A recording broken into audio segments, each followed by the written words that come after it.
Merhaba arkadaşlar. Şimdi Orman Meyveleri adlı kitabımdan biraz bir şeyler okumak istiyorum.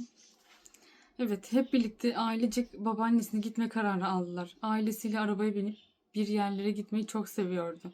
Babaannesi bahçeli bir köy evinde oturuyordu. Genellikle hafta sonları onu ve babaannesine bakan halasını ziyaret etmeye giderlerdi.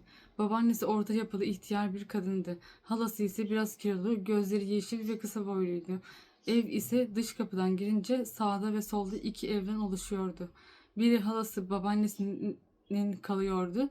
Diğeri ise Deniz Özgürler gelince burada kalıyordu.